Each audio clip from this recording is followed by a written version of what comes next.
Esta noche te traigo dos historias que me llegaron por caminos distintos, pero con el mismo olor a hospital y a algo que no debería seguir aquí. Las luces de los hospitales siguen encendidas, pero no todo lo que camina por sus pasillos está vivo. Los hospitales son lugares donde la vida y la muerte se cruzan todos los días. Son espacios llenos de esperanza, pero también de despedidas, de dolor y de historias que muchas veces nunca salen a la luz.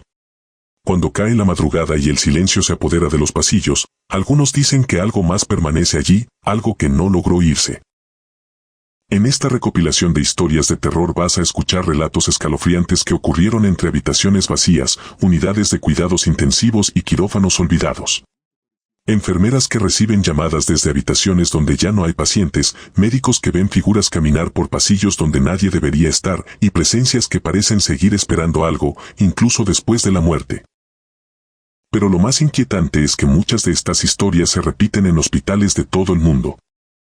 Como si ciertos lugares guardaran recuerdos o presencias que simplemente se niegan a desaparecer. Antes de empezar, quiero preguntarte algo. ¿Alguna vez has escuchado una historia paranormal en un hospital o clínica? Cuéntala en los comentarios, porque quizá aparezca en un próximo video. Y si te gustan las historias de terror reales, suscríbete y deja tu like para que el canal siga creciendo.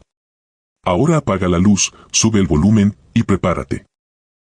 Porque después de escuchar estas historias tal vez nunca vuelvas a mirar un hospital de la misma manera. Dicen que en los hospitales siempre hay una habitación que nadie quiere mencionar. Esta historia me la contó una enfermera que juró no volver a trabajar de noche después de lo que vivió. Me dijo que todo empezó con una llamada imposible, desde una de las habitaciones del hospital.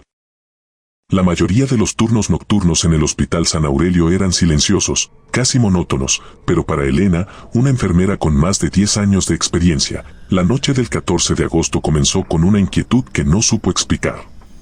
Desde que cruzó la puerta principal, sintió que el aire estaba más pesado, como si el edificio entero respirara con dificultad.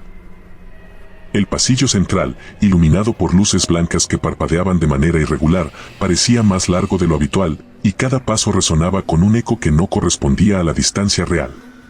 Aún así, intentó convencerse de que era solo cansancio acumulado. Había trabajado demasiadas noches seguidas, y su cuerpo empezaba a reclamarle descanso. Sin embargo, algo en su interior sabía que esa noche no sería como las demás. Apenas terminó de revisar los informes del turno anterior, el teléfono interno sonó con un timbre seco que la sobresaltó. La pantalla mostraba un número que reconoció de inmediato, habitación 309. Era extraño, porque esa habitación llevaba semanas cerrada. Nadie estaba asignado allí desde la muerte del señor Ramírez, un paciente que había pasado sus últimas horas suplicando que no lo dejaran solo. Elena tragó saliva, respiró hondo y contestó. Del otro lado, una voz masculina, ronca y fatigada, pidió ayuda con un tono que transmitía desesperación. No dijo su nombre, no explicó qué le ocurría, solo repitió una frase entrecortada: por favor, ven, me duele. Elena sintió un escalofrío recorrerle la espalda. Intentó responder, pero la llamada se cortó abruptamente. Durante unos segundos permaneció inmóvil, con el auricular aún pegado a la oreja, como si su mente necesitara tiempo para procesar lo que acababa de escuchar. Finalmente, dejó el teléfono en su base y se dirigió hacia el pasillo que conducía a la zona norte del tercer piso. Cada paso que daba parecía amplificar el silencio del hospital, un silencio tan profundo que podía escuchar su propia respiración acelerada.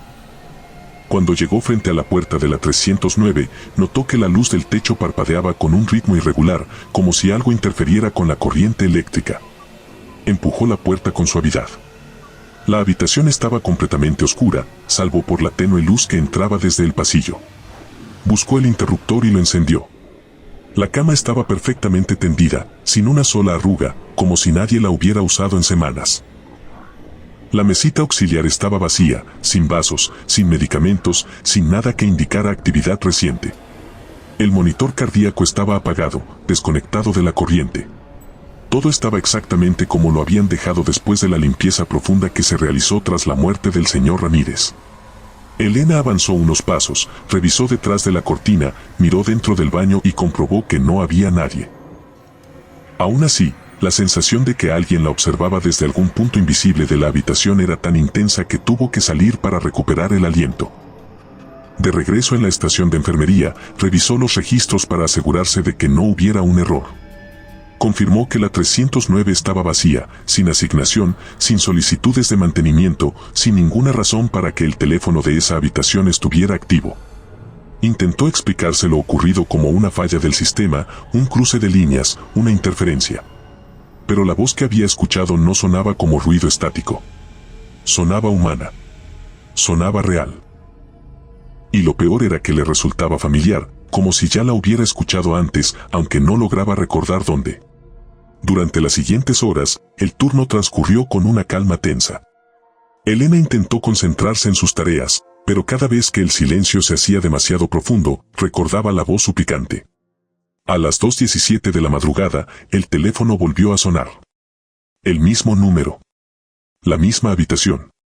Esta vez, Elena dudó antes de contestar. Cuando finalmente levantó el auricular, la voz habló con más claridad, aunque seguía siendo débil, como si proviniera de alguien que luchaba por mantenerse consciente. No me dejes, por favor, no me dejes solo otra vez. La frase se clavó en su mente como una aguja helada. Antes de que pudiera responder, la llamada se cortó nuevamente. Elena sintió que algo dentro de ella se quebraba. No podía ignorar lo que estaba ocurriendo. Tomó una linterna, aunque sabía que la habitación tenía luz, y volvió a dirigirse hacia la 309. Esta vez, el pasillo parecía más oscuro, como si las luces hubieran perdido intensidad. El aire estaba más frío, y un olor tenue a desinfectante mezclado con humedad impregnaba el ambiente. Cuando llegó frente a la puerta, notó que estaba entreabierta, algo imposible, porque ella misma la había cerrado con seguro horas antes. Empujó la puerta lentamente. La habitación estaba iluminada, pero la luz parecía más débil, como si una sombra invisible la opacara. La cama seguía intacta, pero la mesita auxiliar estaba ligeramente movida, apenas unos centímetros, lo suficiente para que Elena supiera que no estaba como antes. Se acercó al teléfono de la habitación y lo levantó. No había tono. Ni siquiera ruido. Era como si estuviera desconectado. Revisó el cable y confirmó que estaba bien enchufado. Entonces, ¿cómo era posible que hubiera recibido llamadas desde allí? Mientras intentaba encontrar una explicación, escuchó un sonido suave detrás de ella, como un suspiro. Se giró de inmediato, pero no había nadie. El corazón le latía con fuerza, y por un momento pensó en abandonar la habitación y pedir apoyo, pero sabía que sus compañeros la considerarían paranoica. Decidió quedarse unos minutos más, observando cada rincón, buscando cualquier indicio de actividad humana. No encontró nada. Regresó a la estación de enfermería con la sensación de que algo la seguía. Cada vez que caminaba, tenía la impresión de que un segundo par de pasos resonaba detrás de los suyos, pero cuando se detenía, el eco desaparecía. Intentó distraerse revisando expedientes, pero sus manos temblaban ligeramente. A las 3:41, el teléfono sonó por tercera vez. Esta vez, el timbre fue más largo, más insistente, como si quien llamara estuviera desesperado por ser atendido. Elena contestó casi por inercia. La voz habló con un tono más firme, aunque seguía siendo la misma voz ronca y fatigada. No te vayas, no me dejes, tengo frío. Elena sintió un nudo en la garganta. Esa frase era idéntica a la que el señor Ramírez repetía antes de morir. Lo recordaba claramente porque ella estuvo presente durante sus últimas horas, sosteniéndole la mano mientras se luchaba por respirar. Él había suplicado que no lo dejaran solo, que no lo abandonaran, que no lo dejaran morir en la oscuridad. Y ahora, esa misma voz parecía regresar desde un lugar que no debería existir. Elena dejó el auricular en su base con un movimiento lento, casi mecánico. No sabía si estaba perdiendo la cordura o si realmente algo inexplicable estaba ocurriendo. Se levantó y caminó hacia el ventanal del pasillo. Afuera, la ciudad estaba completamente quieta, sin tráfico, sin luces en movimiento, como si el mundo entero estuviera detenido.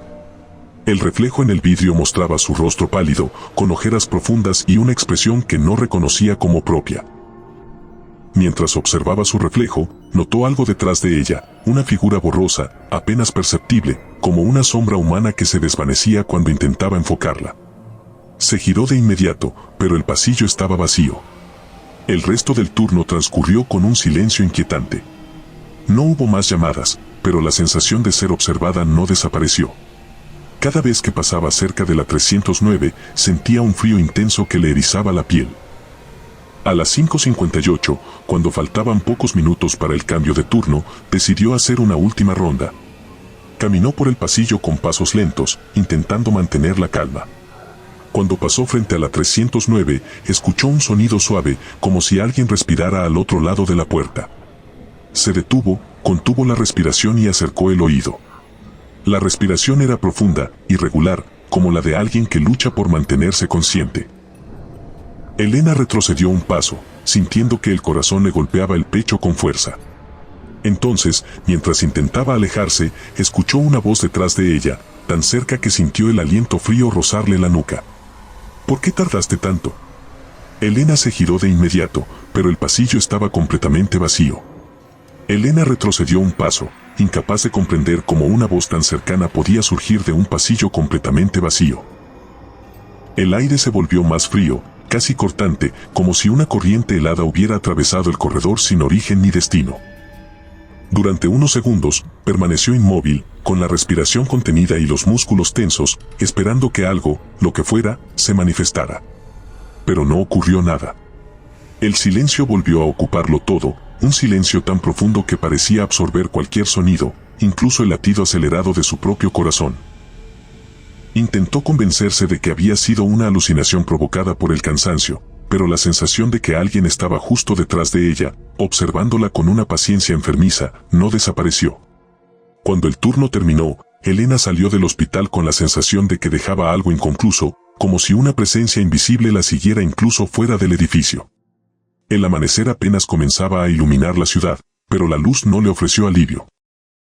Durante el trayecto a casa, revisó mentalmente cada detalle de la noche, intentando encontrar una explicación lógica. Sin embargo, cuanto más lo pensaba, más evidente se volvía que lo ocurrido no podía atribuirse a fallas técnicas ni a suposiciones erróneas. La voz, las llamadas, la puerta entreabierta, la respiración detrás de la puerta, todo formaba parte de un patrón que escapaba a cualquier explicación racional. Aún así, decidió no comentar nada con sus compañeros. Sabía que la mirarían con escepticismo, o peor aún, con lástima. Durmió apenas unas horas. Se despertó sobresaltada, con la sensación de que alguien la había llamado por su nombre desde algún punto de su habitación. Revisó cada rincón, pero no encontró nada fuera de lugar. El resto del día lo pasó en un estado de inquietud constante, como si una sombra invisible se hubiera adherido a ella.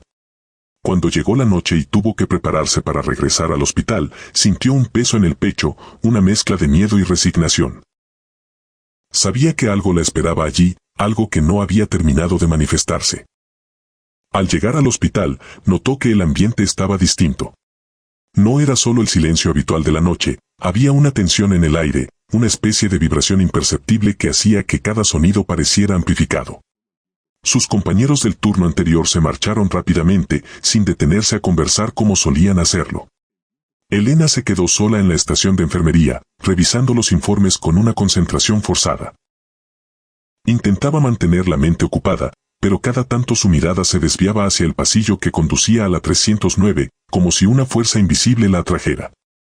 A las 0:43, el teléfono sonó. Elena sintió un vuelco en el estómago. Miró la pantalla. Habitación 309. Esta vez, la llamada duró más.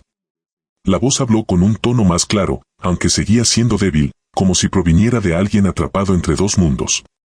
No me dejes, no esta vez, no te vayas. Elena sintió que las piernas le temblaban. La voz no solo era la misma que había escuchado la noche anterior, era la voz del señor Ramírez, con la misma entonación, la misma cadencia, la misma desesperación. Recordó cómo él la había mirado durante sus últimas horas, con los ojos llenos de miedo, suplicando que no lo abandonaran. Recordó cómo había apretado su mano con una fuerza sorprendente para alguien tan debilitado. Y ahora, esa misma voz parecía regresar desde un lugar que no debería existir. Elena dejó el auricular lentamente, como si temiera que cualquier movimiento brusco pudiera desencadenar algo peor. Se levantó y caminó hacia el pasillo, impulsada por una mezcla de miedo y responsabilidad. Sabía que no debía ir sola, pero también sabía que nadie la acompañaría si mencionaba la habitación 309. Cuando llegó frente a la puerta, notó que estaba completamente cerrada, sin señales de haber sido manipulada. Sin embargo, el frío que emanaba desde el interior era tan intenso que podía sentirlo incluso antes de tocar la manija. Respiró hondo, reunió valor y abrió la puerta. La habitación estaba iluminada por una luz tenue, casi enfermiza, que parecía provenir de ninguna parte. La cama seguía perfectamente tendida, pero esta vez había algo distinto, una marca en la almohada, como si alguien hubiera apoyado la cabeza allí recientemente. Elena se acercó lentamente, observando cada detalle. La mesita auxiliar estaba nuevamente movida, esta vez más notoriamente, como si alguien la hubiera empujado con fuerza. El monitor cardíaco, que había estado apagado la noche anterior, mostraba una luz intermitente, aunque no estaba conectado a ningún paciente. Elena sintió un escalofrío recorrerle la espalda. Algo estaba intentando comunicarse, algo que no pertenecía al mundo de los vivos. Mientras observaba el monitor, escuchó un sonido suave detrás de ella, como el roce de una tela contra el suelo. El pitido se volvió más rápido, más irregular, como si el corazón de un paciente imaginario estuviera entrando en crisis. Elena sintió que el pánico la invadía. Dio un paso hacia atrás, pero chocó contra algo. Algo frío. Algo que no debería estar allí. Se giró lentamente, con el corazón latiendo con una fuerza que le dolía en el pecho. No vio nada, pero sintió claramente la presencia de alguien detrás de ella, alguien que respiraba con dificultad, alguien que parecía estar apoyado en su hombro. La voz habló nuevamente, esta vez tan cerca que sintió el aliento helado rozarle la oreja. No me dejes, no otra vez. Elena cerró los ojos, paralizada por el terror. Cuando los abrió, la habitación estaba completamente oscura. El monitor cardíaco había dejado de sonar. La puerta estaba abierta. Y la cama, que antes estaba perfectamente tendida, ahora mostraba la marca clara de un cuerpo que había estado allí hace apenas unos segundos. Elena salió de la habitación tambaleándose, con la respiración entrecortada y las manos temblorosas. Sabía que no podía seguir ignorando lo que estaba ocurriendo. Algo en la 309 estaba atrapado, algo que no había encontrado descanso, algo que la había elegido a ella para manifestarse. Y lo peor era que, en el fondo, Elena sabía que no era la primera vez que ocurría. Había visto cosas antes, sombras fugaces, susurros inexplicables, pero nunca nada tan directo, tan personal, tan desesperado. Esa noche, mientras intentaba recomponerse en la estación de enfermería, escuchó pasos en el pasillo. Pasos lentos, arrastrados, como los de alguien debilitado. Se levantó y miró hacia el corredor. No vio a nadie, pero los pasos continuaron, acercándose cada vez más. Elena retrocedió, sintiendo que el terror la envolvía por completo. Los pasos se detuvieron justo frente a la estación. Y entonces, la voz habló por última vez, con un tono que mezclaba tristeza, reproche y una necesidad profunda. No me dejes solo. Elena sintió que algo se quebraba dentro de ella. No sabía si era su cordura, su resistencia o su capacidad de seguir ignorando lo imposible. Pero entendió, con una claridad devastadora, que la presencia del señor Ramírez no se había quedado en la habitación 309. La había seguido. Y no tenía intención de irse. Esta historia la leí en un archivo que, según el propio médico que me la envió, nunca debió existir. Él era nuevo en la UCI y no creía en rumores, hasta que vio a una mujer caminar por un pasillo cerrado, un pasillo donde nadie debería estar. El Hospital Santa Lucía siempre había tenido una reputación ambigua. Por un lado, era conocido por su equipo médico altamente capacitado y por su capacidad para manejar emergencias complejas. Por otro, los pasillos de la unidad de cuidados intensivos habían acumulado historias que circulaban entre el personal como susurros prohibidos, relatos que nadie admitía creer, pero que todos evitaban mencionar cuando la noche caía. Para Marcos, un médico joven que llevaba apenas 6 meses trabajando allí, esas historias eran simples exageraciones nacidas del cansancio y la tensión. Sin embargo, durante su primer turno nocturno en la UCI, descubrió que el ambiente tenía algo distinto, una densidad casi palpable que hacía que cada sonido pareciera más profundo y cada sombra más alargada.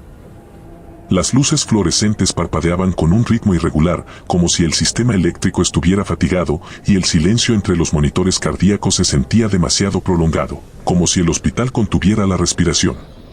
A las 2:13 de la madrugada, mientras revisaba los signos vitales de un paciente recién ingresado, escuchó pasos lentos en el pasillo. No eran pasos firmes ni apresurados, sino un arrastre suave, casi como si la persona estuviera descalza o debilitada. Marcos levantó la vista y vio, a través del vidrio de la sala, la silueta de una mujer caminando lentamente por el corredor. Llevaba una bata de hospital que le llegaba hasta los tobillos, y su cabello negro, largo y desordenado, caía hacia adelante cubriéndole completamente el rostro. La mujer avanzaba con movimientos lentos, casi mecánicos, como si cada paso requiriera un esfuerzo enorme. Marcos sintió un escalofrío recorrerle la espalda, pero intentó racionalizar lo que veía. Tal vez era una paciente desorientada que había salido de su habitación sin permiso. Sin embargo, algo en su postura, en la forma en que su cuerpo parecía inclinarse hacia adelante como si cargara un peso invisible, le resultó profundamente inquietante. Decidió salir al pasillo para interceptarla antes de que se lastimara. Cuando abrió la puerta, la mujer ya estaba a varios metros de distancia, avanzando hacia la esquina que conectaba con el ala cerrada de la UCI, un sector que llevaba meses en remodelación y que estaba completamente vacío. Marcos la llamó con voz firme, intentando sonar calmado, pero la mujer no reaccionó. No se detuvo, no giró la cabeza, no mostró señal alguna de haberlo escuchado. Aceleró el paso, preocupado por su seguridad, pero justo cuando estaba a punto de alcanzarla, la mujer dobló la esquina y desapareció. Marcos llegó a la intersección apenas 2 segundos después, pero el pasillo estaba completamente vacío. No había puertas abiertas, no había habitaciones accesibles, no había forma de que alguien hubiera desaparecido tan rápido. El aire estaba frío, más frío que en el resto del hospital, y un olor tenue a humedad impregnaba el ambiente, como si la presencia de la mujer hubiera dejado una estela invisible. Confundido, regresó a la estación de enfermería y comentó lo ocurrido con Lucía, una enfermera veterana que llevaba más de 15 años trabajando en la UCI. Ella lo escuchó en silencio, con una expresión que mezclaba cansancio y resignación. Cuando él terminó de hablar, Lucía evitó mirarlo directamente y se limitó a decir que probablemente había sido una paciente desorientada, aunque su tono carecía de convicción. Marcos insistió en que la mujer había desaparecido de manera imposible, pero Lucía cambió de tema con una rapidez que delataba incomodidad. Esa reacción despertó en él una curiosidad inquietante, una sensación de que había algo que no le estaban diciendo. Durante el resto de la noche, Marcos no pudo dejar de pensar en la mujer. Cada vez que escuchaba un ruido en el pasillo, levantaba la vista con la esperanza, o el temor, de volver a verla. Sin embargo, no ocurrió nada más. Cuando terminó su turno, decidió revisar las cámaras de seguridad por su cuenta. Sabía que no tenía autorización para hacerlo, pero la necesidad de entender lo que había visto era más fuerte que cualquier protocolo. Accedió al sistema desde una terminal secundaria y buscó el registro correspondiente a las 2:13. Avanzó el video lentamente, observando cada cuadro con atención. En la grabación, el pasillo aparecía completamente vacío. No había rastro de la mujer. No había sombras, no había movimiento, no había nada que coincidiera con lo que él había visto con sus propios ojos. Marcos sintió un nudo en el estómago. Retrocedió el video varias veces, convencido de que debía haber un error, pero la imagen seguía mostrando un pasillo desierto. Esa mañana, antes de irse a casa, decidió hablar con el jefe de turno, un médico mayor llamado Serrano, conocido por su carácter estricto y su aversión a las supersticiones. Marcos le contó lo ocurrido con la mayor objetividad posible, evitando cualquier interpretación personal. Serrano lo escuchó con atención, pero su expresión se volvió más rígida a medida que avanzaba el relato. Cuando Marcos mencionó que la mujer no aparecía en las cámaras, Serrano suspiró profundamente y le pidió que no comentara el incidente con nadie más. Dijo que no era conveniente alimentar rumores, especialmente entre el personal nuevo. Marcos intentó insistir, pero Serrano lo interrumpió con un tono que no admitía discusión. La conversación terminó abruptamente, dejándolo con más preguntas que respuestas. Durante los días siguientes, Marcos intentó concentrarse en su trabajo, pero la imagen de la mujer seguía apareciendo en su mente. Cada vez que caminaba por el pasillo de la UCI, sentía que el aire se volvía más denso, como si una presencia invisible lo observara desde algún punto indeterminado. Comenzó a notar detalles que antes pasaban desapercibidos, luces que parpadeaban sin razón, puertas que parecían moverse ligeramente aunque no hubiera corrientes de aire, sombras que se alargaban de manera extraña en las esquinas. No quería admitirlo, pero algo en ese lugar estaba profundamente alterado. Una noche, mientras revisaba los expedientes de los pacientes, encontró un archivo antiguo que había sido archivado de manera incorrecta. El documento estaba amarillento, con bordes desgastados, y pertenecía a una paciente llamada Elvira Montoya, ingresada en la UCI hacía más de 8 años. Según el informe, Elvira había sufrido un paro cardiorrespiratorio después de una cirugía complicada. Durante sus últimas horas, había intentado levantarse de la cama para buscar a su hija, una niña de 6 años que no había podido visitarla debido a una infección. El informe mencionaba que Elvira había salido de su habitación desorientada, caminando por el pasillo con la bata puesta y el cabello suelto, intentando llegar a la salida. Fue encontrada inconsciente en el suelo, a pocos metros de la esquina que conectaba con el ala cerrada. Murió minutos después, sin haber logrado despedirse de su hija. Marcos sintió un escalofrío recorrerle el cuerpo. La descripción coincidía exactamente con la mujer que había visto, la bata, el cabello cubriéndole el rostro, la forma lenta y arrastrada de caminar. Revisó la fecha del informe y descubrió que la muerte de Elvira había ocurrido en la misma zona donde él la había visto desaparecer. El documento no mencionaba nada inusual, pero la coincidencia era demasiado precisa para ignorarla. Marcos decidió investigar más a fondo, aunque sabía que estaba cruzando una línea peligrosa. Esa misma noche, durante su turno, volvió a escuchar los pasos arrastrados en el pasillo. Esta vez, el sonido era más claro, más cercano, como si la mujer estuviera caminando justo detrás de la estación de enfermería. Marcos se levantó lentamente, con el corazón latiendo con fuerza, y se asomó al corredor. La vio nuevamente, la misma figura, la misma bata, el mismo cabello oscuro cubriéndole el rostro. Caminaba con la misma lentitud, como si cada paso fuera un esfuerzo doloroso. Marcos sintió que el aire se volvía más frío a su alrededor, como si la presencia de la mujer absorbiera el calor del ambiente. Decidió seguirla, pero esta vez lo hizo con más cautela, manteniendo cierta distancia. La mujer avanzó por el pasillo sin desviarse, sin reaccionar a su presencia, sin mostrar señales de estar viva en el sentido convencional. Cuando llegó a la esquina, Marcos aceleró el paso para no perderla de vista. Sin embargo, al doblar la esquina, encontró el pasillo completamente vacío. No había puertas abiertas, no había habitaciones accesibles, no había forma de que alguien hubiera desaparecido tan rápido. Marcos sintió un vértigo repentino, una sensación de que la realidad se había distorsionado por un instante. El aire estaba helado y un olor tenue a desinfectante mezclado con humedad impregnaba el ambiente. Regresó a la estación de enfermería con la respiración agitada y las manos temblorosas. Sabía que lo que había visto no podía explicarse con lógica. Sabía que la mujer no era una paciente viva. Sabía que algo en ese pasillo estaba atrapado entre dos mundos. Y esa noche, por primera vez, comprendió que la UCI no estaba tan vacía como parecía. Y aunque intentó convencerse de que lo que había visto era producto del cansancio, la sensación de que algo lo observaba desde algún punto invisible del pasillo se volvió más intensa con cada minuto que pasaba. Marcos se obligó a continuar con sus tareas, pero cada movimiento se sentía mecánico, como si su cuerpo actuara por inercia mientras su mente permanecía atrapada en la imagen de aquella mujer avanzando lentamente hacia la esquina prohibida. El silencio del hospital, interrumpido solo por los pitidos irregulares de los monitores, parecía amplificar cada pensamiento, cada duda, cada fragmento de miedo que intentaba reprimir. A las 3:27 de la madrugada, mientras revisaba la evolución de un paciente crítico, escuchó un sonido que no pertenecía a ningún equipo médico, un susurro prolongado, casi un lamento, que parecía provenir del pasillo. No era un gemido humano, ni un ruido mecánico. Era algo intermedio, una vibración tenue que parecía deslizarse por las paredes. Marcos levantó la vista lentamente, temiendo encontrar algo al otro lado del vidrio. El pasillo estaba vacío, pero el aire parecía moverse con una lentitud antinatural, como si una corriente invisible recorriera el corredor. Se acercó a la puerta con cautela, impulsado por una mezcla de curiosidad y temor, y abrió apenas una rendija para escuchar mejor.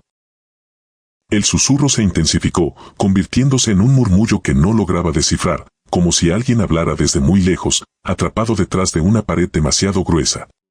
Decidió avanzar unos pasos, guiado por ese sonido que parecía llamarlo. El pasillo estaba iluminado por luces que parpadeaban con un ritmo irregular, creando sombras que se estiraban y contraían como si tuvieran vida propia. Marcos caminó lentamente, sintiendo que cada paso lo acercaba a algo que no debía ver. Cuando llegó a la mitad del corredor, El murmullo se detuvo de golpe, dejando un silencio tan abrupto que le provocó un escalofrío. Dio un paso más, y entonces la vio. La mujer estaba de pie al final del pasillo, inmóvil, con la cabeza inclinada hacia un lado como si escuchara algo que él no podía oír. Su cabello negro caía en mechones desordenados, cubriéndole completamente el rostro, y su bata parecía más sucia que la primera vez, como si hubiera arrastrado los pies por un suelo que no pertenecía al hospital. Marco sintió que el corazón le golpeaba el pecho con una fuerza dolorosa. Quiso retroceder, pero sus piernas no respondieron. La mujer comenzó a moverse, no caminando, sino deslizándose con una lentitud antinatural, como si sus pies apenas tocaran el suelo.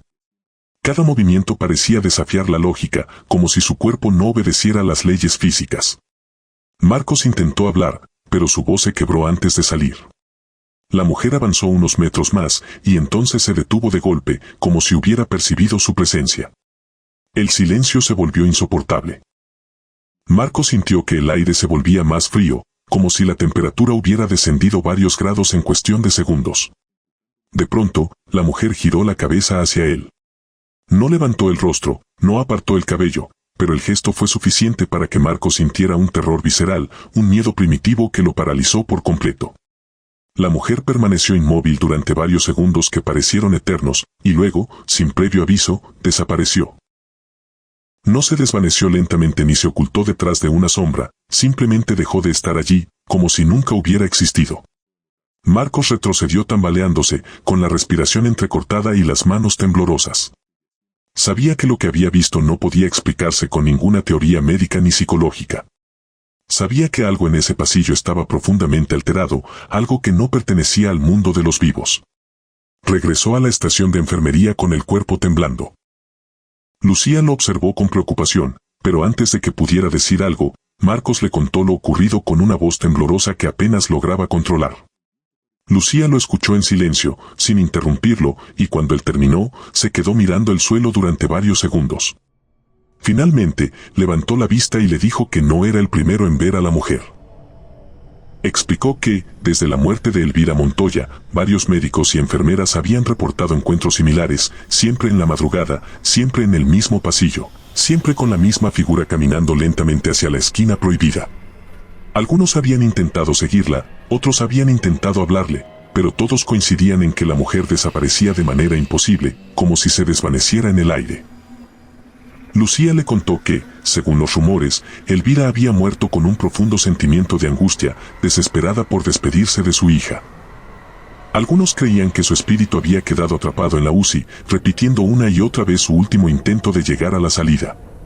Otros decían que la mujer no buscaba a su hija, sino a alguien que pudiera ayudarla a completar lo que no había logrado en vida. Marcos escuchó todo con una mezcla de incredulidad y terror. No quería creer en fantasmas, pero lo que había visto desafiaba cualquier explicación racional. Esa noche, mientras intentaba concentrarse en su trabajo, notó que el ambiente se volvía cada vez más pesado. Los monitores cardíacos emitían pitidos irregulares, como si algo interfiriera con su funcionamiento. Las luces parpadeaban con más frecuencia, creando sombras que parecían moverse por su cuenta. Marcos sintió que la presencia de la mujer se hacía más intensa, como si estuviera más cerca, como si lo observara desde algún punto invisible del pasillo. Cada vez que levantaba la vista, esperaba verla aparecer al final del corredor, avanzando lentamente hacia él. A las 4:12 de la madrugada, el monitor de un paciente comenzó a emitir una alarma aguda. Marcos corrió hacia la habitación, pero cuando llegó, encontró al paciente estable, sin signos de deterioro. El monitor, sin embargo, mostraba una línea irregular, como si hubiera registrado un movimiento brusco. Marcos revisó los cables, pero todo estaba en orden. Cuando se giró para salir, vio algo que lo dejó paralizado. La silueta de la mujer estaba reflejada en el vidrio de la puerta, de pie detrás de él, inmóvil, con la cabeza inclinada hacia un lado. Marcos se giró de inmediato, pero la habitación estaba vacía. El reflejo había desaparecido. Salió al pasillo con el corazón latiendo con fuerza. El aire estaba helado y un olor tenue a humedad impregnaba el ambiente. Caminó lentamente hacia la estación de enfermería, intentando mantener la calma, pero cada paso se sentía más pesado, como si una fuerza invisible intentara detenerlo. Cuando llegó, encontró a Lucía mirando fijamente una de las pantallas del sistema de cámaras. Marcos se acercó y vio que la cámara del pasillo mostraba una imagen distorsionada, como si algo hubiera interferido con la señal. La pantalla parpadeó varias veces y entonces apareció una figura borrosa caminando lentamente por el corredor. No se distinguían detalles, pero la silueta era inconfundible. La mujer avanzaba con la misma lentitud, con la cabeza inclinada, con el cabello cubriéndole el rostro. Marcos sintió un escalofrío recorrerle el cuerpo. La cámara parpadeó nuevamente y la figura desapareció. Lucía lo miró con una expresión que mezclaba miedo y resignación. Le dijo que, según algunos, la mujer aparecía cuando alguien estaba a punto de morir, como si su presencia anunciara una pérdida inevitable. Otros creían que buscaba a su hija, repitiendo eternamente su último recorrido. Marcos no respondió. Sabía que algo estaba a punto de ocurrir. Sabía que la presencia de la mujer no era una simple aparición. Sabía que la UCI estaba a punto de revelar algo que había permanecido oculto durante años. Y esa madrugada, mientras el silencio del hospital se volvía más profundo, comprendió que la mujer no había terminado con él. El Hospital San Jerónimo era un edificio antiguo, construido en una época en la que los pasillos eran estrechos, las paredes gruesas y los quirófanos se distribuían como un laberinto sin lógica aparente. Con los años, muchas áreas habían sido remodeladas, pero otras permanecían intactas, como cicatrices arquitectónicas que recordaban un pasado lleno de improvisaciones médicas y procedimientos que hoy serían impensables. Entre esas zonas olvidadas estaba la sala de cirugía 4, un quirófano clausurado hacía más de 7 años tras un incendio menor que, aunque no causó víctimas, dejó la estructura comprometida y obligó a cerrar el área completa. Desde entonces, la sala permanecía sellada, sin electricidad, sin mantenimiento, cubierta por una capa de polvo que parecía crecer con cada invierno. Nadie tenía razones para acercarse allí, excepto los guardias nocturnos, que debían recorrer el pasillo contiguo como parte de su rutina. Surgían de la nada, y aunque la mayoría lo hacía sin cuestionar, todos coincidían en algo: ese sector del hospital tenía un silencio distinto, un silencio que no era simple ausencia de ruido, sino una presencia en sí misma. Héctor, uno de los guardias más antiguos, conocía cada rincón del hospital. Había visto remodelaciones, ampliaciones, cambios de personal, pero también había sido testigo de cosas que prefería no mencionar. Durante años había escuchado rumores sobre la sala 4. Voces que surgían de la nada, ruidos metálicos que parecían provenir del interior, sombras que se movían detrás de la puerta sellada. Siempre había atribuido esos relatos al cansancio o a la sugestión, hasta que una noche, mientras hacía su ronda habitual, escuchó algo que lo obligó a detenerse. Era un sonido metálico, un golpe seco, como si alguien hubiera dejado caer un instrumento quirúrgico sobre una bandeja de acero. Héctor se quedó inmóvil, con la linterna apuntando hacia la puerta clausurada. El sonido se repitió, esta vez acompañado de un murmullo casi imperceptible, como si varias personas estuvieran hablando al mismo tiempo, sus voces superpuestas en un tono urgente. Intentó acercarse, pero cada paso se sentía más pesado, como si el aire se volviera más denso a medida que se aproximaba a la puerta.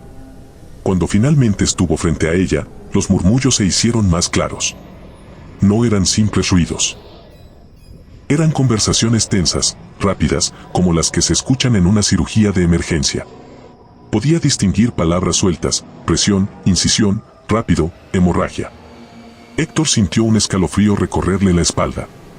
Sabía que esa sala no tenía electricidad, que no había forma de que alguien estuviera allí dentro, y aún así, las voces sonaban tan reales que parecía que un equipo completo de cirujanos trabajaba frenéticamente detrás de la puerta.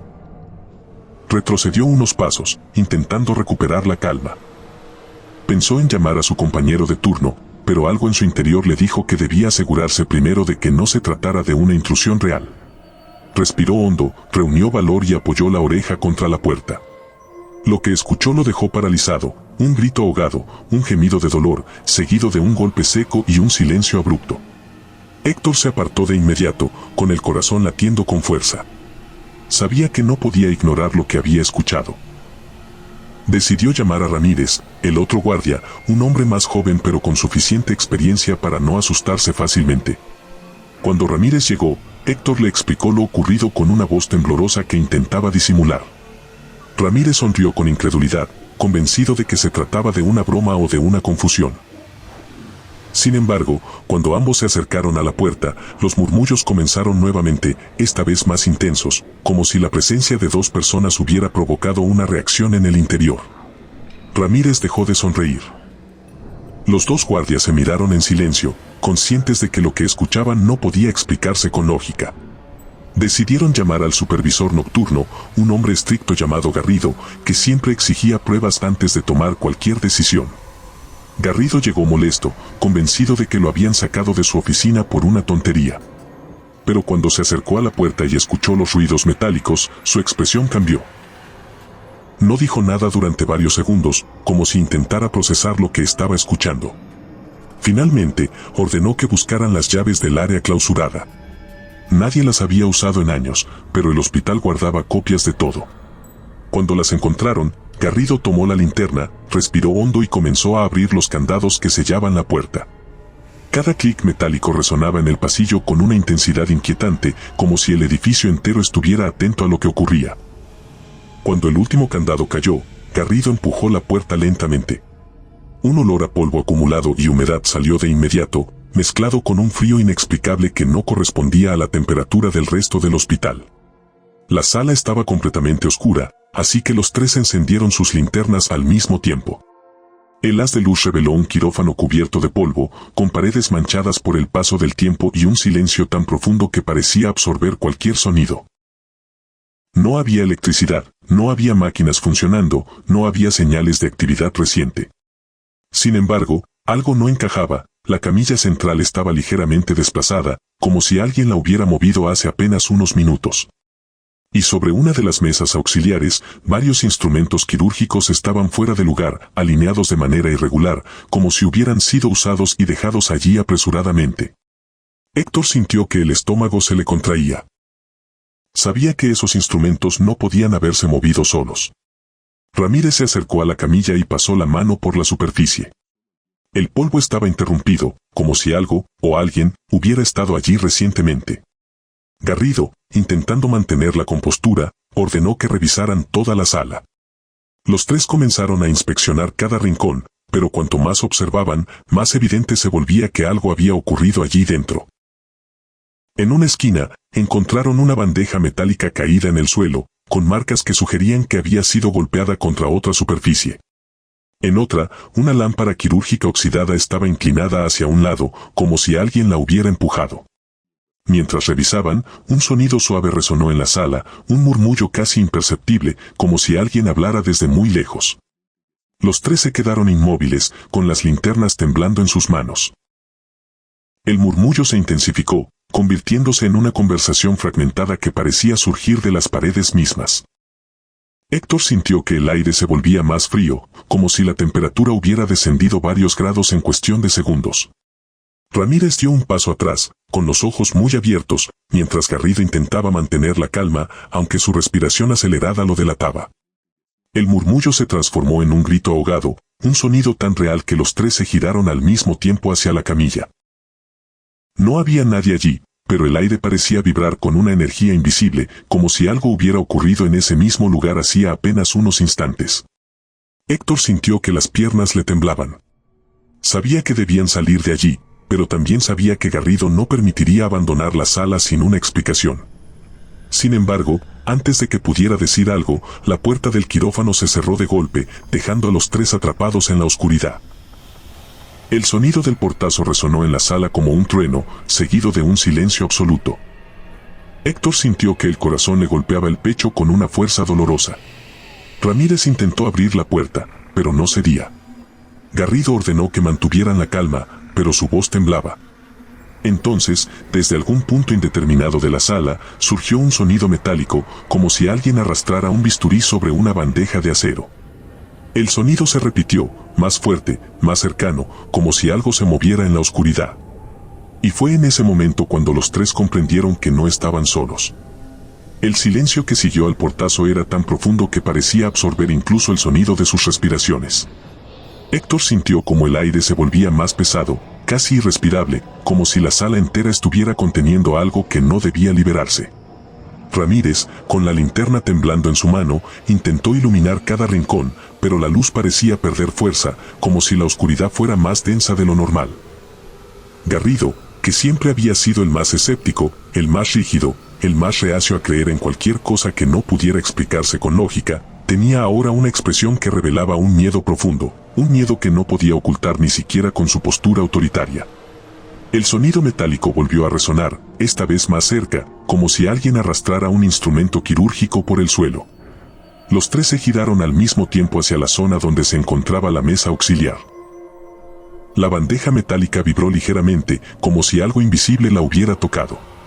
Héctor sintió un escalofrío recorrerle la espalda. No era posible que eso estuviera ocurriendo. No había corrientes de aire, no había máquinas funcionando, no había nadie más en la sala. Y sin embargo, los instrumentos quirúrgicos parecían moverse por su cuenta, como si una mano invisible los manipulara con una precisión inquietante. De pronto, un murmullo surgió desde el centro de la sala. No era un susurro humano, ni un ruido mecánico, era una mezcla de voces superpuestas, como si varias personas hablaran al mismo tiempo desde distintos puntos del quirófano. Las voces eran tensas, urgentes, como las de un equipo médico en plena cirugía crítica. Héctor pudo distinguir palabras sueltas, incisión, hemorragia, presión, rápido. Ramírez retrocedió varios pasos, con los ojos muy abiertos, mientras Garrido intentaba mantener la compostura, aunque su respiración acelerada lo delataba. Las voces se intensificaron, convirtiéndose en un caos sonoro que parecía envolverlos desde todas direcciones. Entonces, un grito desgarrador atravesó la sala. Era un grito humano, un grito de dolor, tan real que los tres se quedaron paralizados. El sonido resonó en las paredes, rebotando como si la sala entera fuera un eco interminable. Héctor sintió que las piernas le temblaban.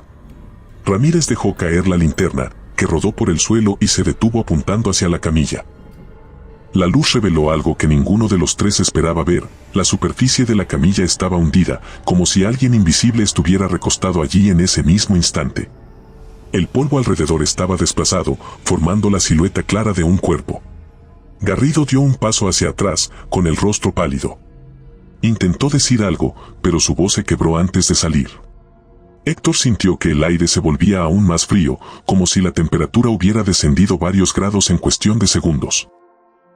Las voces continuaban, cada vez más intensas, más desesperadas, como si la cirugía invisible estuviera llegando a un punto crítico.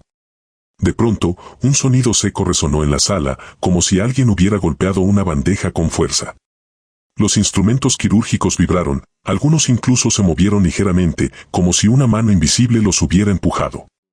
Ramírez, incapaz de soportar más, corrió hacia la puerta e intentó abrirla con todas sus fuerzas. La puerta no cedía. Era como si una fuerza invisible la mantuviera cerrada. Héctor se unió a él, empujando con desesperación, pero la puerta seguía sin moverse. Garrido, con la voz temblorosa, les ordenó que se apartaran. Tomó impulso y golpeó la puerta con el hombro, pero el impacto solo resonó en la sala sin provocar ningún cambio. Las voces se intensificaron aún más, convirtiéndose en un caos ensordecedor que parecía provenir de todas partes. Héctor sintió que el corazón le golpeaba el pecho con una fuerza dolorosa. Sabía que algo estaba a punto de ocurrir, algo que no podían detener. De pronto, el silencio cayó sobre la sala. Un silencio tan abrupto que los tres se quedaron inmóviles, como si el tiempo se hubiera detenido. La camilla dejó de mostrar la silueta hundida. Los instrumentos quirúrgicos dejaron de vibrar. El aire, sin embargo, seguía frío, tan frío que Héctor podía ver su propio aliento. Ramírez recogió la linterna del suelo con manos temblorosas y la dirigió hacia la esquina más oscura de la sala. La luz reveló algo que los tres desearon no haber visto, una figura humana, apenas perceptible, como una sombra más densa que la oscuridad que la rodeaba. La figura estaba inclinada sobre la mesa auxiliar, como si buscara algo entre los instrumentos. No tenía rasgos definidos, pero su postura era inconfundible, era la de un cirujano en plena operación. La figura se movió lentamente, como si estuviera consciente de su presencia. Giró la cabeza hacia ellos, aunque no tenía rostro. Héctor sintió que el aire se le escapaba de los pulmones. Ramírez retrocedió hasta chocar contra la pared. Garrido, que siempre había sido el más escéptico, cayó de rodillas, incapaz de sostenerse. La figura dio un paso hacia ellos, y el sonido de un bisturí metálico arrastrándose por la bandeja resonó en la sala. Héctor sintió que el terror lo paralizaba. Sabía que debían salir de allí, pero también sabía que la puerta seguía cerrada. Entonces, sin previo aviso, la figura se desvaneció.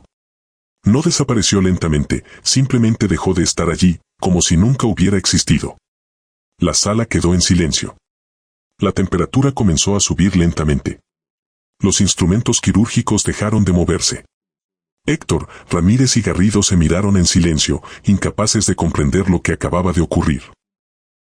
Ramírez intentó abrir la puerta nuevamente, y esta vez se dio con facilidad, como si nunca hubiera estado trabada. Los tres salieron de la sala sin mirar atrás, con la respiración agitada y el corazón latiendo con fuerza. Esa noche, ninguno de los tres habló de lo ocurrido. Pero todos sabían que algo había despertado en la sala de cirugía 4. Algo que no pertenecía al mundo de los vivos. Algo que había permanecido atrapado durante años, repitiendo una cirugía que nunca terminó. Y aunque la puerta volvió a ser sellada, los guardias nocturnos comenzaron a evitar ese pasillo. Porque cada madrugada, sin excepción, los murmullos volvían a escucharse. Y a veces, cuando el hospital estaba en su punto más silencioso, un grito desgarrador atravesaba las paredes, recordándoles que la sala 4 nunca estuvo realmente vacía. El área de pediatría del Hospital Nuestra Señora del Valle siempre había sido un lugar contradictorio. Por un lado, lleno de colores, dibujos en las paredes y juguetes que intentaban suavizar la crudeza de la enfermedad. Por otro, impregnado de un silencio que no pertenecía a un espacio infantil. Durante el día, las risas, los llantos y el movimiento constante de médicos y enfermeras llenaban los pasillos de una energía caótica pero viva. Sin embargo, cuando caía la noche, el ambiente cambiaba por completo. Las luces parecían más frías, los pasillos más largos, y cada sonido, un monitor cardíaco, un carrito metálico, un suspiro aislado, adquiría un eco inquietante. Era en ese turno nocturno donde Claudia, una enfermera con más de 12 años de experiencia, había aprendido a distinguir entre los ruidos normales del hospital y aquellos que no tenían explicación lógica. La primera vez que escuchó los pasos fue en pleno invierno, durante una madrugada especialmente fría en la que la calefacción del ala pediátrica funcionaba con dificultad. Estaba revisando los expedientes cuando oyó un sonido suave, casi imperceptible, como el roce de unos pies descalzos contra el suelo. Al principio pensó que era algún niño que había salido de su habitación buscando agua o intentando encontrar a su madre. Pero cuando levantó la vista, vio algo que la dejó inmóvil. Un niño pequeño, de no más de 6 años, caminaba lentamente por el pasillo. Estaba descalzo, con una bata de hospital demasiado grande para su cuerpo delgado, y sus brazos estaban cruzados sobre el pecho como si intentara conservar el poco calor que tenía. Su piel tenía un tono pálido, casi translúcido, y su cabello oscuro caía en mechones desordenados sobre su frente. Claudia se levantó de inmediato, preocupada por el frío que hacía en el pasillo. Caminó hacia él con pasos rápidos, pero el niño se detuvo antes de que ella pudiera alcanzarlo. Levantó la cabeza y la miró con unos ojos enormes, oscuros, llenos de una tristeza que no correspondía a su edad. Con una voz suave, casi un susurro, dijo: «Tengo frío, ¿me das una manta?». Claudia sintió un nudo en la garganta. La petición era tan simple, tan humana, tan desesperada, que por un momento olvidó la extrañeza de la situación. Le dijo que esperara un momento, que iría a buscar una manta de inmediato. Pero cuando dio un paso hacia él, el niño retrocedió con un movimiento brusco, como si temiera que ella lo tocara. Luego, sin previo aviso, giró y corrió hacia la escalera de emergencia. Claudia lo siguió, pero cuando llegó a la puerta metálica, el niño ya no estaba. Abrió la puerta y miró hacia abajo. La escalera estaba completamente vacía, iluminada solo por una luz tenue que parpadeaba de manera irregular. No había forma de que un niño hubiera bajado tan rápido sin hacer ruido. Claudia sintió un escalofrío recorrerle la espalda. Cerró la puerta lentamente y regresó al pasillo, intentando convencerse de que lo que había visto era real, de que el niño debía estar escondido en algún rincón. Pero algo en su interior sabía que no era así. Durante los días siguientes, Claudia intentó olvidar el incidente. No quería comentarlo con sus compañeras porque sabía que la mirarían con escepticismo o, peor aún, con preocupación. Sin embargo, la imagen del niño seguía apareciendo en su mente cada vez que caminaba por el pasillo vacío. Y entonces, una noche, volvió a verlo. Esta vez, estaba más cerca de la estación de enfermería, con los brazos cruzados sobre el pecho y los labios ligeramente morados. Claudia sintió que el corazón le latía con fuerza. El niño la miró fijamente y repitió la misma frase: «Tengo frío, ¿me das una manta?». Su voz era tan suave que parecía surgir del aire mismo, como si no proviniera de un cuerpo físico. Claudia dio un paso hacia él, pero el niño retrocedió nuevamente. Esta vez, sin embargo, no corrió hacia la escalera. Se quedó allí, inmóvil, observándola con una expresión que mezclaba tristeza y desesperación. Claudia intentó hablarle, preguntarle su nombre, preguntarle de qué habitación venía, pero el niño no respondió. Solo repitió la misma frase, con un tono más débil, como si cada palabra le costara un esfuerzo enorme. Cuando Claudia intentó acercarse, el niño dio media vuelta y desapareció detrás de la esquina del pasillo. Cuando ella llegó allí, no había nadie. Esa misma noche, decidió revisar los registros de los pacientes. Buscó en los archivos recientes, pero no encontró a ningún niño que coincidiera con la descripción. Revisó los ingresos de los últimos meses, pero tampoco encontró nada. Finalmente, decidió buscar en los archivos antiguos, aquellos que casi nadie consultaba. Fue entonces cuando encontró un expediente que la dejó sin aliento. El archivo pertenecía a un niño llamado Mateo Ríos, ingresado hacía más de 10 años. Según el informe, Mateo había sido hospitalizado durante un invierno particularmente frío debido a una infección respiratoria grave. Durante su estancia, una falla eléctrica dejó sin calefacción su habitación durante varias horas. A pesar de los esfuerzos del personal, el niño murió de hipotermia antes de que pudieran trasladarlo a otra sala. Claudia sintió un escalofrío recorrerle el cuerpo. La descripción del niño coincidía exactamente con el que había visto: la edad, la bata demasiado grande, los pies descalzos, la palidez extrema. El informe mencionaba que, durante sus últimas horas, Mateo había repetido una frase una y otra vez: «Tengo frío, ¿me das una manta?». Claudia cerró el expediente con manos temblorosas. Sabía que lo que había visto no era una alucinación. Sabía que el niño que caminaba por el pasillo no era un paciente vivo. Durante las semanas siguientes, el fenómeno se volvió más frecuente. Varias enfermeras comenzaron a reportar avistamientos similares: un niño descalzo caminando por el pasillo, pidiendo una manta con una voz suave y triste. Algunas intentaron seguirlo, pero siempre desaparecía antes de que pudieran alcanzarlo. Otras aseguraban haberlo visto reflejado en los vidrios de las puertas, aunque al girar no había nadie allí. El personal comenzó a evitar el pasillo durante la madrugada, especialmente en invierno, cuando el frío parecía intensificarse de manera inexplicable. Una noche, mientras Claudia revisaba los expedientes, escuchó un golpe suave en la puerta de la estación de enfermería. Cuando levantó la vista, vio al niño de pie frente a ella. Esta vez estaba más cerca que nunca, tan cerca que podía ver el vapor de su aliento en el aire frío. Sus labios estaban morados, sus manos temblaban y sus ojos oscuros parecían suplicar algo más que una manta. Claudia sintió que el corazón se le detenía por un instante. El niño dio un paso hacia ella y repitió la frase, pero esta vez su voz era apenas un susurro: «Tengo frío». Claudia se levantó lentamente, intentando no asustarlo. Le dijo que lo ayudaría, que buscaría una manta, que no tenía por qué tener miedo. Pero cuando dio un paso hacia él, el niño retrocedió con un movimiento brusco, como si temiera que ella lo tocara. Luego, sin previo aviso, giró y corrió hacia la escalera de emergencia. Claudia lo siguió, pero cuando abrió la puerta, el niño ya no estaba. La escalera estaba vacía, iluminada por una luz tenue que parpadeaba de manera irregular. El aire era tan frío que Claudia sintió que sus manos comenzaban a entumecerse. Cerró la puerta lentamente y regresó al pasillo. Pero esta vez, algo era distinto. El aire estaba más frío que antes, casi insoportable. Y entonces lo escuchó, un susurro suave, apenas audible, que parecía surgir de todas partes al mismo tiempo. No era la voz del niño. Era algo más profundo, más antiguo, como si el hospital mismo respirara con dificultad. Claudia supo, en ese instante, que el niño no era la única presencia en ese pasillo. Claudia supo, en ese instante, que el niño no era la única presencia en ese pasillo.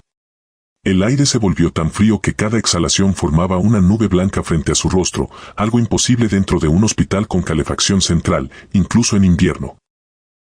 El silencio que siguió al susurro era tan profundo que parecía absorber cualquier sonido, como si el edificio entero estuviera conteniendo la respiración.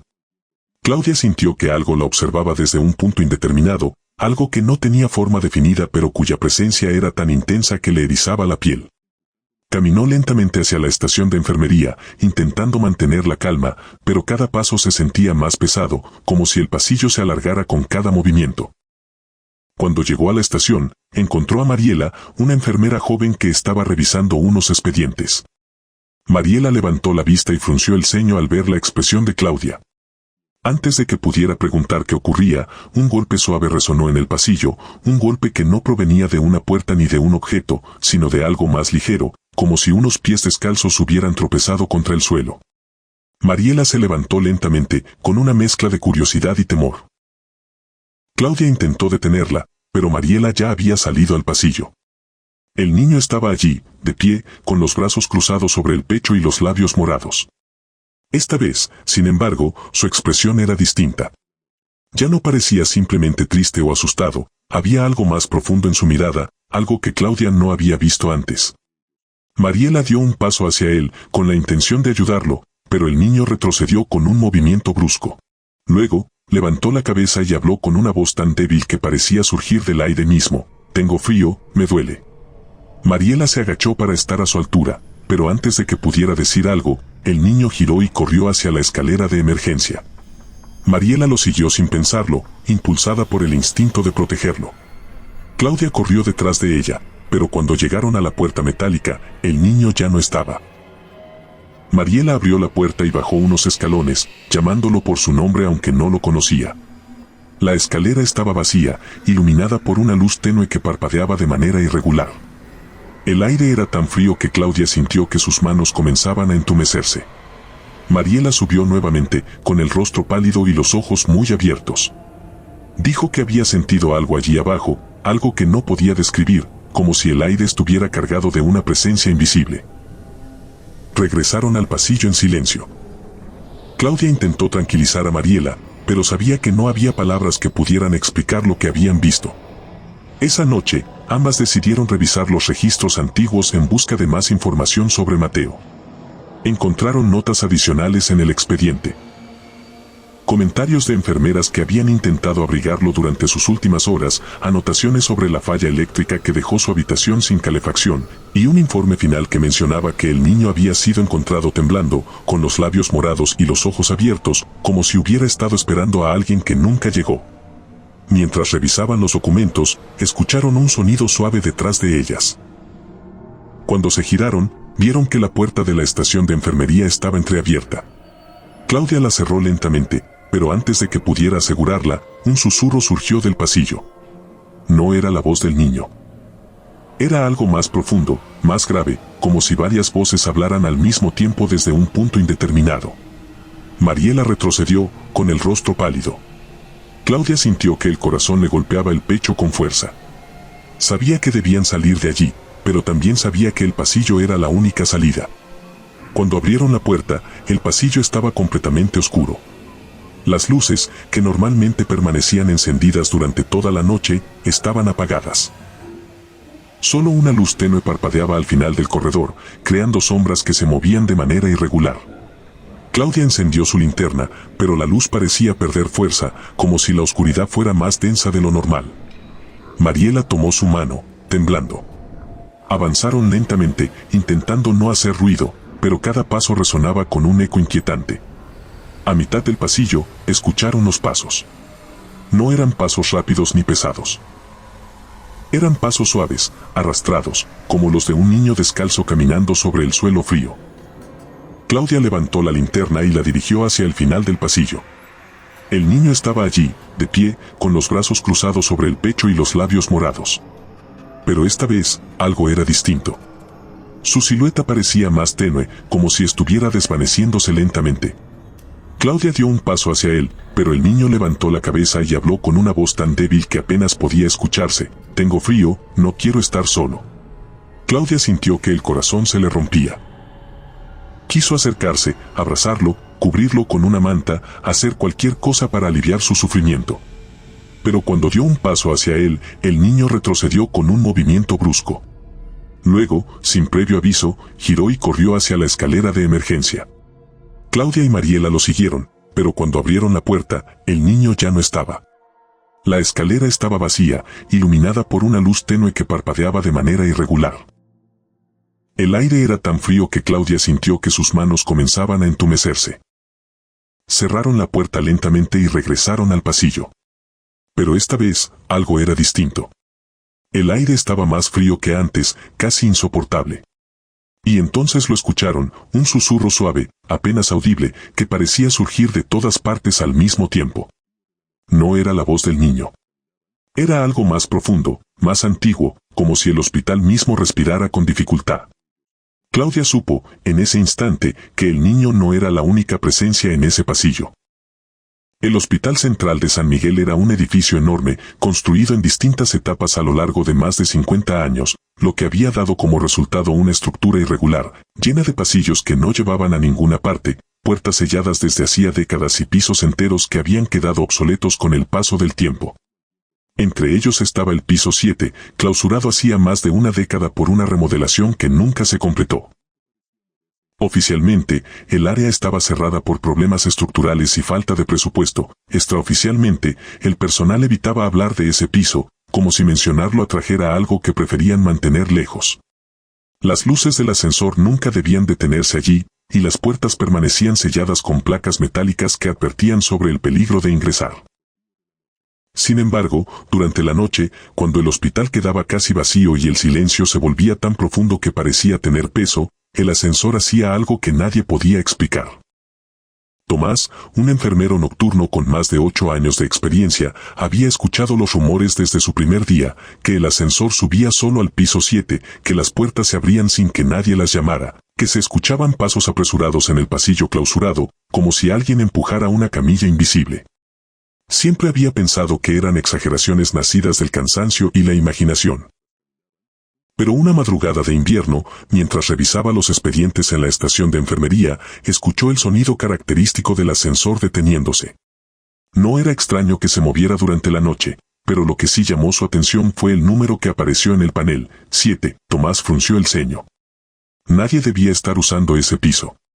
Se levantó y caminó hacia el ascensor, impulsado por una mezcla de curiosidad y preocupación. Cuando llegó, las puertas estaban abiertas de par en par, como si alguien hubiera salido apresuradamente. El interior del ascensor estaba vacío. Tomás miró el panel. El botón del piso 7 estaba iluminado, aunque nadie lo había presionado. Esperó unos segundos, pensando que tal vez se trataba de una falla eléctrica. Pero las puertas permanecieron abiertas, inmóviles, como si el ascensor estuviera esperando algo. Tomás sintió un escalofrío recorrerle la espalda. El aire dentro del ascensor era más frío que en el resto del hospital, un frío seco, metálico, que no correspondía a la temperatura del edificio. Dio un paso hacia atrás, indeciso. Pero entonces escuchó un sonido que lo obligó a reaccionar, un golpe suave, como si algo hubiera chocado contra una pared en el piso 7. Luego, un segundo golpe, más fuerte, seguido del sonido inconfundible de ruedas metálicas moviéndose sobre el suelo. Tomás tragó saliva. Sabía que debía avisar a seguridad, pero también sabía que, si se trataba de una intrusión real, cada segundo contaba. Respiró hondo, entró al ascensor y presionó el botón de cerrar puertas. El ascensor obedeció de inmediato, como si hubiera estado esperando que él tomara la decisión. El trayecto fue rápido, pero cada segundo se sintió interminable. El ascensor se detuvo con un leve temblor y las puertas se abrieron lentamente, revelando un pasillo completamente oscuro. La única luz provenía del interior del ascensor, proyectando un rectángulo pálido sobre el suelo cubierto de polvo.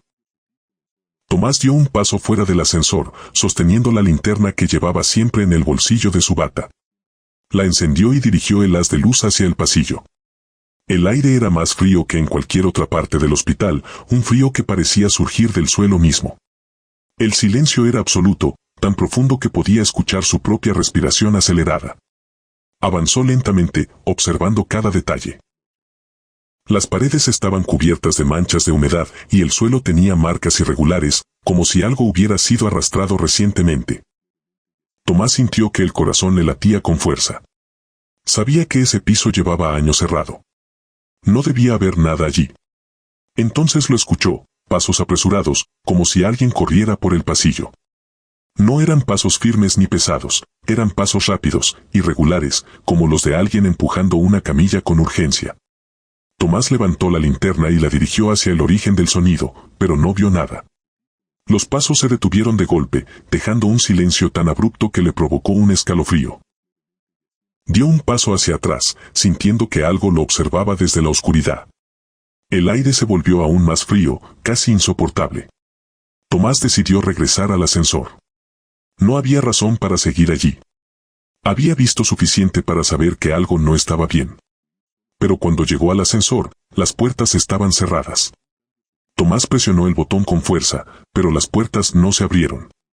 Presionó nuevamente, esta vez con desesperación. Nada. El panel no respondía. El ascensor estaba completamente muerto. Tomás sintió que el pánico comenzaba a apoderarse de él. Golpeó las puertas con ambas manos, llamando a gritos, pero el sonido parecía perderse en el aire, como si el piso absorbiera cada palabra. Respiró hondo, intentando mantener la calma. Sabía que debía buscar otra salida, aunque no recordaba ninguna escalera accesible desde ese nivel. Caminó lentamente por el pasillo, iluminando cada rincón con la linterna. El silencio era tan profundo que cada paso resonaba como un eco lejano. Entonces lo escuchó, una respiración profunda, húmeda, como la de alguien que lucha por inhalar aire. No provenía del pasillo. No provenía de ninguna habitación. Provenía de detrás de él. Tomás se quedó inmóvil, con la linterna temblando en su mano. La respiración se hizo más fuerte, más cercana, como si la presencia estuviera justo detrás de su nuca. El aire se volvió tan frío que sintió que la piel se le erizaba. Finalmente, con un esfuerzo que le pareció sobrehumano, levantó la linterna y completó el giro. El haz de luz recorrió el pasillo lentamente, revelando paredes cubiertas de manchas de humedad, puertas selladas con placas metálicas corroídas por el tiempo y un suelo cubierto de polvo que parecía absorber la luz en lugar de reflejarla. No había nadie. No había nada. Pero el aire seguía impregnado de esa sensación opresiva, como si algo acabara de moverse y se hubiera ocultado justo antes de que él pudiera verlo. Tomás respiró hondo, intentando recuperar la calma, pero su respiración era entrecortada, irregular, como si su cuerpo se negara a aceptar que estaba solo. Decidió avanzar unos pasos, iluminando cada rincón con la linterna. El silencio era tan profundo que cada movimiento de sus zapatos sobre el polvo resonaba como un eco lejano. A medida que avanzaba, comenzó a notar detalles que antes habían pasado desapercibidos. Marcas irregulares en el suelo, como si una camilla hubiera sido empujada con fuerza, manchas oscuras en las paredes, demasiado recientes para pertenecer a un piso abandonado, y un olor tenue, metálico, que no correspondía al polvo ni a la humedad. Era un olor que conocía demasiado bien, sangre. Tomás sintió que el estómago se le contraía. Sabía que ese piso llevaba años cerrado, que no debía haber nada allí que pudiera generar ese olor. Pero el aroma era inconfundible, tan real que parecía impregnarse en su ropa. Avanzó un poco más, impulsado por una mezcla de miedo y necesidad de entender lo que estaba ocurriendo. Cuando llegó a la mitad del pasillo, escuchó nuevamente el sonido de ruedas metálicas moviéndose sobre el suelo.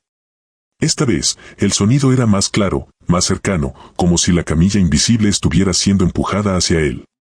Tomás levantó la linterna y la dirigió hacia el final del pasillo. No vio nada, pero el sonido continuaba, acercándose lentamente, como si algo avanzara con dificultad. El aire se volvió aún más frío, casi insoportable.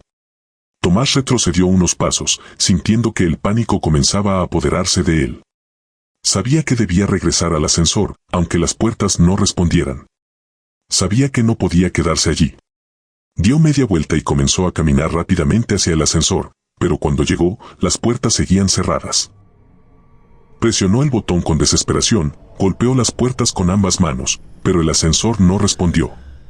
Entonces, el sonido de la camilla se detuvo. El silencio que siguió fue tan profundo que Tomás sintió que el corazón le latía con una fuerza dolorosa. Permaneció inmóvil, con la linterna temblando en su mano, esperando que algo, lo que fuera, se manifestara. Y entonces lo escuchó, un susurro suave, apenas audible, que parecía surgir de todas partes al mismo tiempo. No era una voz humana. Era algo más profundo, más grave, como si el edificio mismo estuviera hablando. El susurro se intensificó lentamente, convirtiéndose en una respiración profunda, húmeda, irregular, como la de alguien que lucha por inhalar aire. La respiración provenía de detrás de él. Tomás sintió que el cuerpo se le paralizaba. No quería girarse. Sabía, en lo más profundo de su ser, que lo que estaba detrás de él no pertenecía al mundo de los vivos. Pero también sabía que no podía quedarse inmóvil para siempre. Respiró hondo, reunió todo el valor que le quedaba y comenzó a girarse lentamente. La linterna temblaba en su mano, proyectando sombras irregulares sobre las paredes. Cuando completó el giro, el haz de luz reveló un pasillo vacío. No había nadie. No había nada. Pero la respiración continuaba, más fuerte, más cercana, como si la presencia estuviera justo frente a él, aunque no pudiera verla. Tomás retrocedió lentamente, sin apartar la linterna del pasillo. Cada paso se sentía como un esfuerzo enorme, como si el aire se hubiera vuelto más denso. La respiración se intensificó, convirtiéndose en un jadeo profundo, húmedo, casi animal. Tomás sintió que el pánico lo envolvía por completo. Sabía que debía salir de allí, aunque no supiera cómo. Dio un paso más hacia atrás, y entonces lo sintió, una mano fría, húmeda, apoyándose sobre su hombro. El contacto fue tan real, tan físico, que Tomás dejó escapar un grito ahogado. Giró bruscamente, levantando la linterna, pero no había nadie. La mano desapareció tan rápido como había aparecido, dejando solo una sensación helada en su piel. La respiración se detuvo de golpe, dejando un silencio tan profundo que Tomás sintió que el aire se le escapaba de los pulmones. Permaneció inmóvil durante varios segundos, incapaz de procesar lo que acababa de ocurrir. Entonces, el ascensor emitió un sonido suave, como si hubiera vuelto a la vida. Las puertas se abrieron lentamente, revelando el interior iluminado. Tomás no lo pensó dos veces. Corrió hacia el ascensor y entró, presionando el botón del piso 1 con desesperación. Las puertas se cerraron de inmediato, como si el ascensor hubiera estado esperando que él regresara. El trayecto fue rápido, pero cada segundo se sintió interminable. Tomás no apartó la mirada de las puertas, temiendo que se abrieran antes de tiempo. Cuando finalmente llegó al piso 1, las puertas se abrieron y Tomás salió corriendo, sin mirar atrás. No se detuvo hasta llegar a la estación de enfermería, donde se desplomó en una silla, con la respiración entrecortada y el corazón latiendo con fuerza. Sus compañeros lo miraron con preocupación, pero Tomás no pudo explicar lo que había visto. Sabía que nadie le creería. Sabía que lo que había ocurrido en el piso 7 no podía explicarse con lógica. Esa noche, mientras intentaba recuperar la calma, escuchó el sonido del ascensor deteniéndose nuevamente. Miró el panel con el corazón en la garganta. El número iluminado era 7.